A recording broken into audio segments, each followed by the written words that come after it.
Joining me right now is Appropriations and Banking Committee member, Alabama Senator Richard Shelby. Senator, it's good to have you on the program. Thanks so much for joining us. Thank you, Maria. Will you vote for this bill in its current form? Well, I would vote for it in its present form. I had advocated a straight-out repeal from the beginning and delay the repeal for a year because that way we could have worked with the Democrats and get a bipartisan solution. We're where we are today. What we're working on now is try to get 4 or 5 people to yes. Right.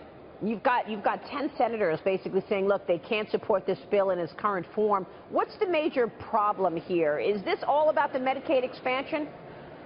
Part of it is. A lot of it is. Some of the conservatives that are probably reluctant to support the bill. They're concerned with the Medicaid expansion period, and some of the moderates are concerned that it's not enough and so forth. So we're trying to work to yes. We're going to have a few more weeks to do that. We'll have to wait and see what happens. I'm hopeful. Yeah, Susan Collins said, look, we can't just do tweaks here. We need something that's closer to a repeal. That's what Senator Rand Paul said as well. So in the next 2 weeks, as we go into the July 4th holiday, then you and your colleagues come back before the August recess, what do you think could change? Do you think you're going to get this to the floor for a vote before the August recess? I think there's a good chance, but I think what comes first is how can you get 4 or 5 people, as I said, to voting yes, and I think it's going to take some modifications to what the bill looks like today. Let's see what happens. In Washington, anything's possible and sometimes impossible. Yeah, well, I mean, the point is you've got to get this done before you move on to tax reform, and everybody expects that tax reform will, in fact, move the needle on economic growth. So the question becomes, will you get tax reform done in 2017, sir? I agree with you. We know that we're planning to get into the tax reform in the fall. I think it's a good time to do it. It's overdue, and I believe that we will move something. But right now, we're going to have to, Maria, focus on trying to say yes to a good bill that we're trying to put together. And let me ask you, from your standpoint in terms of tax reform, are there priorities that you see that sort of are a must in there? In other words, do you need to see a revenue portion, revenue raise within a tax reform bill? Or are you comfortable with eliminating all of the deductions? What's your priority in terms of what's most important? Well, my priority is to lift some, give some tax relief to the middle class in America. Also to lower the corporate tax rate. And if we do this, I think we're going to stimulate some growth and some spending in this country.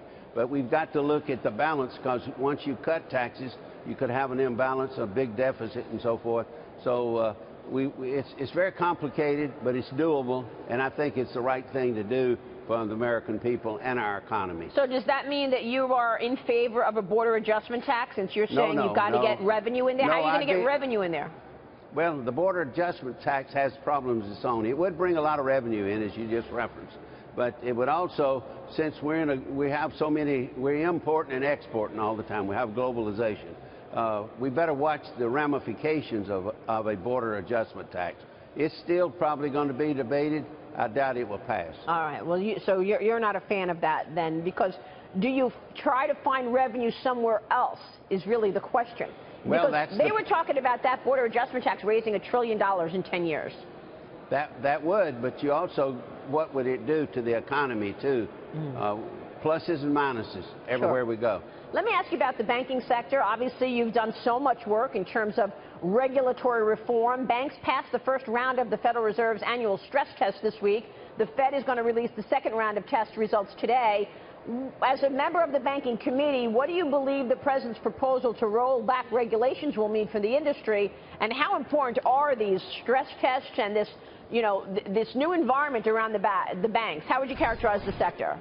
Well, I think we've probably given too many stress tests and not enough regulatory relief. You can't treat all banks the same. The regional banks, smaller banks are in a lot of ways being treated like some of the biggest sector banks that we have. I think that right now the administration, thank God, is looking at regulatory relief, something we've advocated for a long time. I think that would help move the economy too, because there's a cost to regulation, big time. Let me ask you about this new movement to change the makeup of Fannie Mae and Freddie Mac. What's your take on these government-sponsored entities, and how should they look different?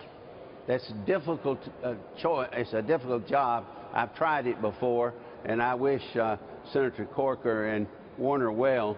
The breakup, we got to look at it, what it would do. They're talking about breaking up parts of it, and there's some proprietary issues there too. But whatever we can do to privatize it, get it out of the government hands, where we won't have to bail it out again, I think we'll be better off. Well, in terms of the regulatory environment, what else do you need to see change?